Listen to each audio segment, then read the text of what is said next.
Bismillahirrahmanirrahim. Raditu billahi robba wa bil islami dina wa bi muhammadin nabiyya wa rasulah. Rabbi shrah li sadri wa yassir li amri wahlul 'uqdatam min lisani yafqahu qawli. Selamat pagi semuanya. Assalamualaikum warahmatullahi wabarakatuh. Jumpa lagi di pembelajaran tematik kali ini. Hari ini kita memasuki tema 7, indahnya keragaman negeriku. Subtema 3, indahnya persatuan dan kesatuan negeriku, bagian pertama. Untuk tematik kali ini memuat mata pelajaran Bahasa Indonesia dan IPA. Oke, sebelum kita lanjut ke inti dari video pembelajaran kali ini, marilah kita bersama-sama membaca basmalah. 1, 2, 3. Bismillahirrahmanirrahim.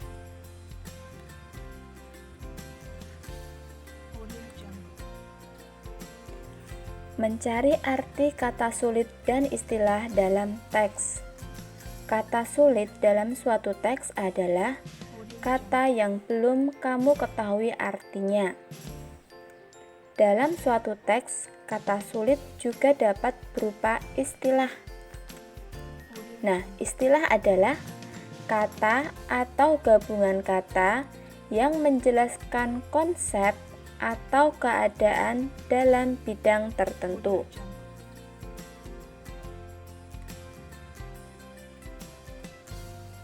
Istilah sering juga disebut sebagai kata atau ungkapan khusus. Untuk mengetahui arti dari suatu istilah, kita dapat mencarinya di Kamus Besar Bahasa Indonesia atau sering disingkat KBBI. Saat mencari arti suatu istilah dalam kamus, kita harus mencari istilah tersebut dalam bentuk kata dasarnya terlebih dahulu.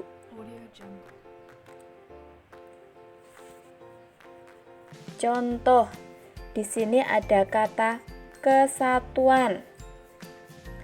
Kata kesatuan terdiri atas imbuhan ke dan akhiran an, serta berasal dari kata dasar satu. Jadi, saat mencari arti kata kesatuan di Kamus Besar Bahasa Indonesia, carilah menggunakan kata satu. Setelah menemukan kata satu, kemudian mencari kata kesatuan, sehingga kamu akan menemukan arti kata kesatuan.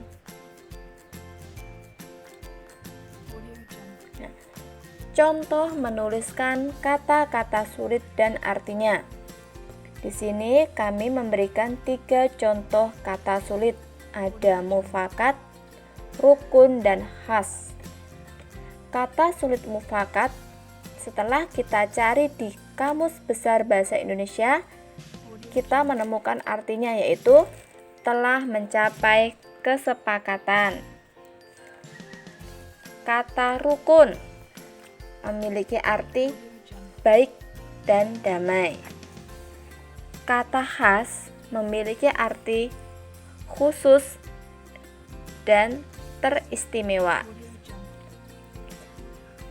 Salah satu cara membaca yang baik adalah dengan membaca dalam hati atau tidak bersuara. Dengan membaca dalam hati, kita dapat mencermati hal-hal penting yang terdapat pada teks dan menjawab pertanyaan-pertanyaan yang diberikan. Nah, ayo simaklah cuplikan teks berikut ini. Warna-warni yang memantul dari potongan-potongan kaca dalam karya seni mozaik dapat menimbulkan kekaguman bagi orang yang melihatnya. Setiap kepingan kaca yang dipadukan dengan pola tertentu mampu menghasilkan karya seni yang menarik untuk dilihat. Nikki Ella Whitlock, seorang seniman asal Inggris, menciptakan karya yang menakjubkan dengan menggunakan bahan bekas. Nah, contoh pertanyaan dan jawaban berdasarkan teks tersebut. Misalnya, siapakah nama seniman asal Inggris yang menciptakan karya seni dengan bahan bekas? Untuk menjawab pertanyaan ini, bisa kita cari jawabannya yang ada di teks di atas, yaitu adalah Nikki Ella Whitlock.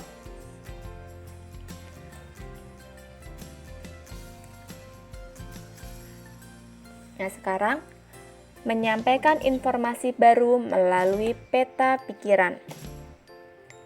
Peta pikiran adalah menuliskan informasi yang kamu dapat pada sebuah teks dalam bentuk kotak-kotak dan saling berkaitan. Informasi dalam peta pikiran ditulis dengan ringkas dan jelas. Peta pikiran merupakan cara yang kreatif dan efektif dalam mencatat informasi-informasi penting yang baru kita peroleh. Saat menyampaikan informasi menggunakan peta pikiran, tentu terlebih dahulu pokok-pokok pikiran dari teks yang kita baca.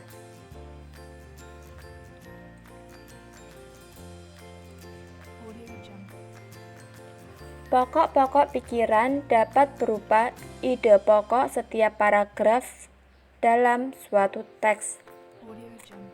Setelah menentukan ide pokok setiap paragraf, kita dapat menuliskan pokok-pokok pikiran tersebut ke dalam suatu bagan peta pikiran. Nah, contoh membuat peta pikiran. Misalkan ada sebuah teks, kita tuliskan judul teksnya berada di tengah. Selanjutnya, untuk pokok-pokok pikiran, kita bikin kotak-kotak yang berhubungan dengan kotak awal, yaitu judul teks. Misalkan, teks yang kita tampilkan terdiri atas 4 paragraf. Jadi, pokok pikiran yang kita harus tampilkan juga ada 4 pokok pikiran yang terdiri di masing-masing paragraf.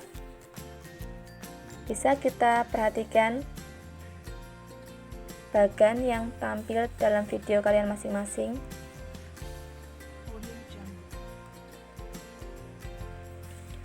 Menjelaskan informasi dari teks melalui ringkasan. Ringkasan adalah intisari sebuah teks. Informasi penting tersebut biasanya disampaikan melalui gagasan pokok ataupun ide pokok dari setiap paragraf. Meringkas isi teks sama dengan menulis kembali isi teks secara singkat. Dalam meringkas, urutan setiap peristiwa pada teks harus sesuai dengan isi teks.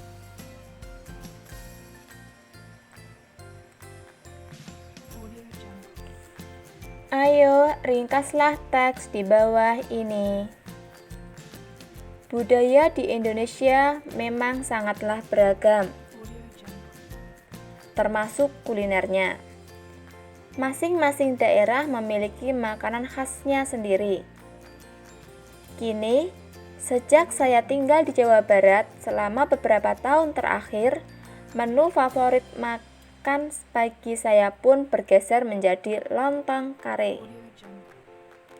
Potongan daging ayam ataupun sapi, telur, juga lontong yang dilengkapi dengan kuah kaya santan dan rasa kari ini sangat sulit untuk ditolak di pagi hari. Nah, untuk meringkas teks ini merupakan tugas pertama yang harus kalian kerjakan pada pertemuan video pembelajaran kali ini. Selanjutnya, simaklah teks berikut. Masjid Istiqlal dan Gereja Katedral. Di Jalan Medan Merdeka terdapat dua tempat ibadah yang sangat terkenal, yaitu Masjid Istiqlal dan Gereja Katedral. Kedua tempat ibadah tersebut dibangun berdekatan. Masjid Istiqlal dibangun pada tanggal 24 Agustus 1961 dan diresmikan pada tanggal 22 Februari 1978.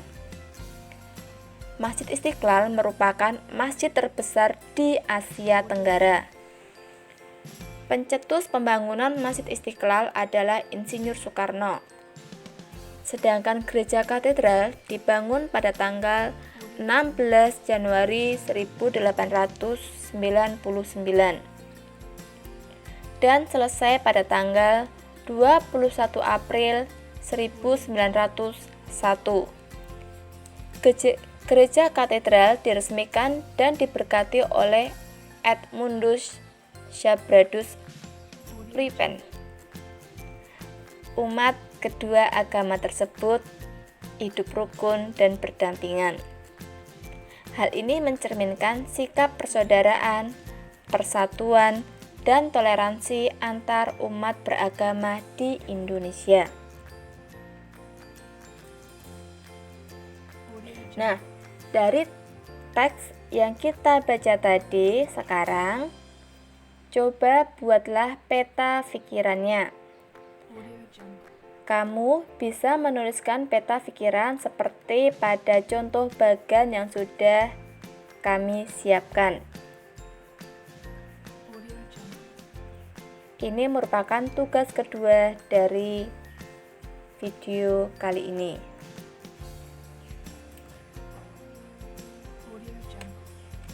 Menulis gagasan pokok sebuah paragraf.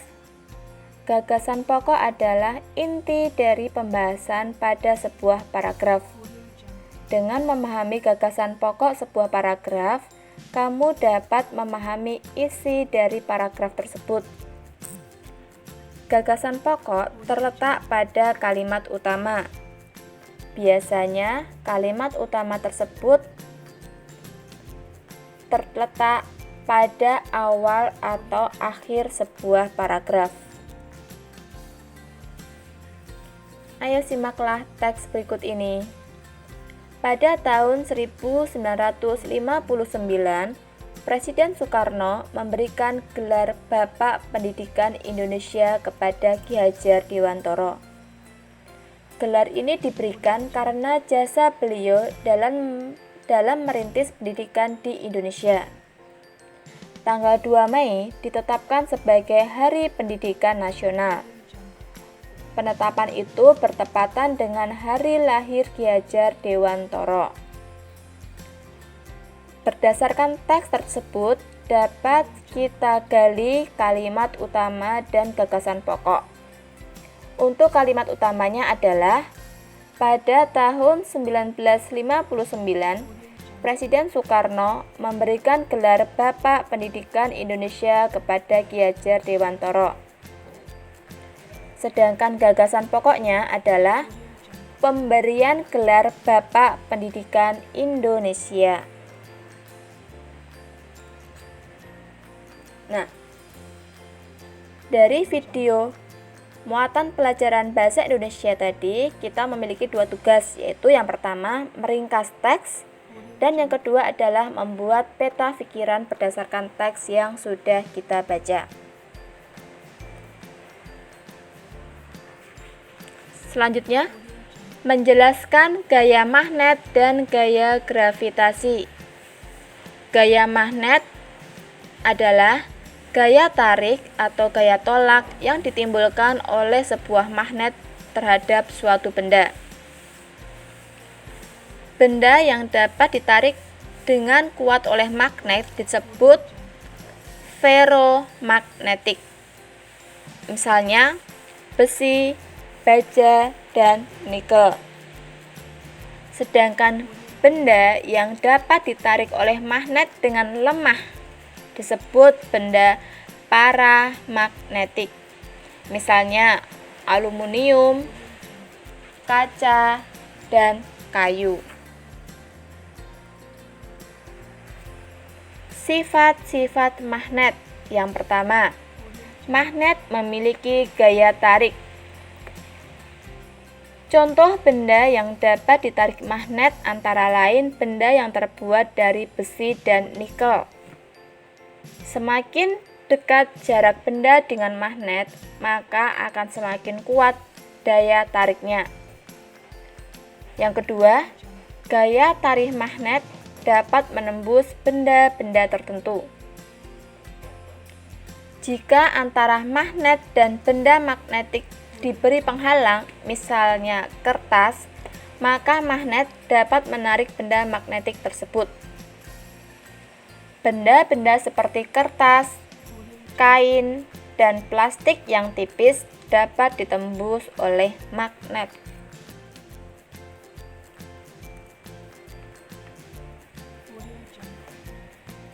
Sifat yang ketiga yaitu magnet mempunyai dua kutub. Magnet memiliki dua kutub yaitu kutub utara dan kutub selatan. Kekuatan gaya tarik magnet tidak merata di seluruh bagian magnet. Gaya tarik magnet paling kuat terletak di ujung kedua kutubnya. Sedangkan daerah di sekitar magnet yang masih dapat dipengaruhi oleh gaya tarik magnet disebut medan magnet.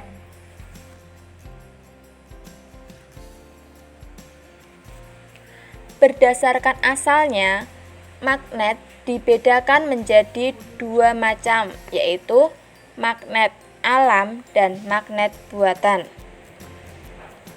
Magnet alam adalah magnet yang sudah tersedia di alam.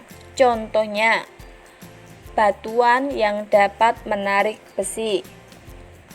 Yang kedua, magnet buatan adalah magnet yang sengaja dibuat oleh manusia. Contohnya, magnet batang, magnet jarum, tabung atau silinder, huruf U, dan magnet ladang. Nah, berikut ada 5 bentuk-bentuk magnet buatan manusia. Magnet batang. Bisa kalian perhatikan masing-masing dari bentuk gambarnya. Ada magnet batang, ada magnet ladang, ada magnet jarum, ada magnet silinder atau magnet tabung karena bentuknya seperti tabung, dan ada magnet U.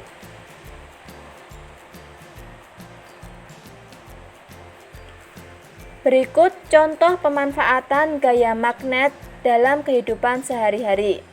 Yang pertama, magnet pada ujung gunting jahit berfungsi untuk mencari jarum. Yang kedua, magnet pada bel listrik berfungsi untuk menggerakkan pemukul lonceng. Yang ketiga, magnet pada dinamo sepeda berfungsi untuk mengubah energi listrik menjadi energi cahaya. Yang keempat, magnet pada pintu kulkas berfungsi sebagai perekat pintu dengan badan kulkas. Yang kelima, magnet pada kompas berfungsi untuk menunjukkan arah utara dan arah selatan.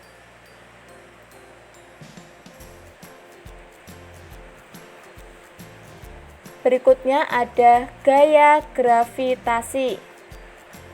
Gaya yang menarik benda selalu menuju ke bawah disebut dengan gaya gravitasi.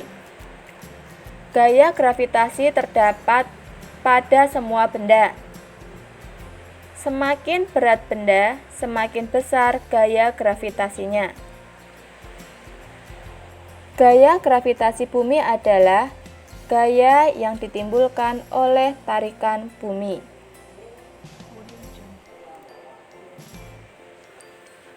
Bumi termasuk benda yang sangat besar, sehingga gaya gravitasi bumi juga besar. Gaya gravitasi bumi menyebabkan benda-benda yang ada di bumi tidak melayang di udara. Salah satu contoh gaya gravitasi bumi adalah jatuhnya buah dari pohon dengan sendirinya. Jatuhnya daun juga merupakan salah satu contoh gaya gravitasi. Peristiwa jatuhnya buah dari pohon terjadi karena gaya gravitasi bumi selalu menarik semua benda menuju ke permukaan bumi. Besar kecilnya gaya gravitasi bumi terhadap suatu benda dipengaruhi oleh jarak benda tersebut dari pusat bumi. Semakin jauh jarak benda dari pusat bumi, maka semakin kecil gaya gravitasinya. Nah, di bawah ini ada salah satu foto tokoh penemu gaya gravitasi. Tokoh ini bernama Isaac Newton, yaitu penemu pertama kali gaya gravitasi.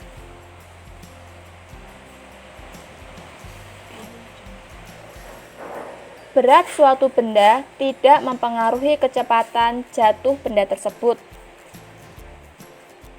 melainkan yang mempengaruhi kecepatan jatuhnya benda adalah bentuknya. Misalnya, kita beri contoh, terdapat kertas yang beratnya sama. Satu kertas berbentuk lembaran, dan yang satunya lagi sudah bentuk gumpalan atau bola-bola kertas. Kedua kertas tersebut dijatuhkan bersama-sama. Kertas yang jatuh lebih dulu adalah kertas yang berbentuk gumpalan. Hal ini karena luas permukaan gumpalan kertas lebih kecil dibandingkan kertas lembaran, sehingga gesekan udara terhadap gumpalan kertas lebih kecil dibandingkan yang terjadi pada kertas lembaran. Untuk lebih jelasnya, kalian bisa mempraktekkan kegiatan ini di rumah dengan menjatuhkan dua kertas yang sama ukuran, sama berat, tetapi beda bentuknya. Yang satu masih berbentuk lembaran, sedangkan yang satunya sudah kita bentuk menjadi gumpalan.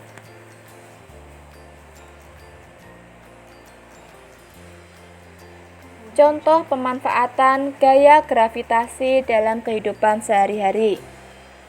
Yang pertama, saat berjalan, gaya gravitasi bumi menarik berat tubuh kita, sehingga kita bisa berjalan dengan nyaman. Yang kedua, gaya gravitasi bumi menarik semua benda di bumi. Yang ketiga, gaya gravitasi bumi menarik air terjun ke bawah. Yang keempat, pada terjun payung, gaya gravitasi bumi menarik parasut jatuh ke tanah. Bisa kita bayangkan seandainya di bumi ini tidak ada gaya gravitasi bumi, maka tentunya seluruh benda, seluruh makhluk yang ada di bumi ini akan terbang melayang-layang.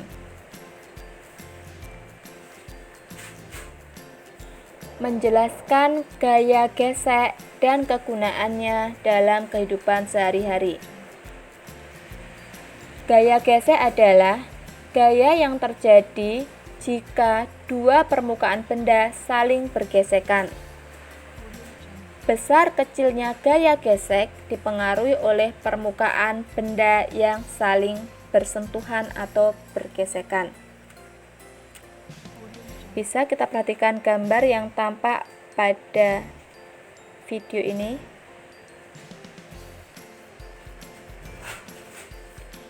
Makin halus permukaan benda, maka gaya gesek akan semakin kecil. Sebaliknya, makin kasar permukaan benda, maka gaya gesek juga semakin besar. Gaya gesek pada benda yang bergerak selalu berlawanan arah dengan arah gerakan benda tersebut. Gaya gesek ada yang menguntungkan dan ada yang merugikan. Berikut contoh gaya gesek yang menguntungkan antara lain: alas sandal dan sepatu dibuat dari bahan karet dan dibuat tidak rata, yaitu bertujuan agar pemakainya tidak mudah terpleset. Gaya gesek juga terjadi pada rem sepeda, yaitu keuntungannya adalah untuk memperlambat laju sepeda. Contoh gaya gesek yang menguntungkan. Berikutnya ada sepatu sepak bola diberi pul pada bagian alas untuk memperbesar gaya gesek agar pemakainya tidak mudah terpleset. Berikutnya, pada ban kendaraan dibuat karet dengan motif beralur, yaitu tujuannya adalah untuk memperbesar gaya gesek yang terjadi antara ban dan aspal jalan raya.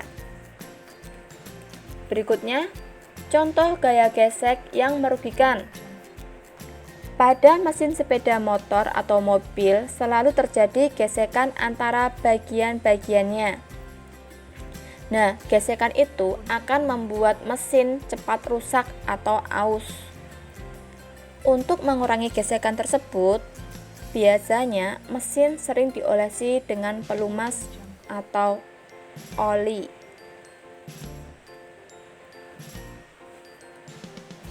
Untuk yang berikutnya, gaya gesek yang merugikan antara lain ban mobil, ban sepeda motor, atau ban sepeda biasa.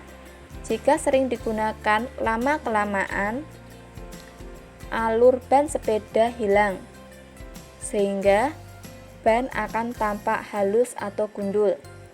Hal ini akan mengurangi gaya gesek. Akibatnya, kendaraan mudah tergelincir jika jalanan basah. Oke, untuk tugas B yaitu tugas muatan IPA LKS tema 7 LKS yang baru. Yang pertama halaman 50, ayo berlatih, ada 5 soal pendek. Yang tugas yang kedua yaitu halaman 54, ayo berlatih, juga ada 5 soal yang pendek.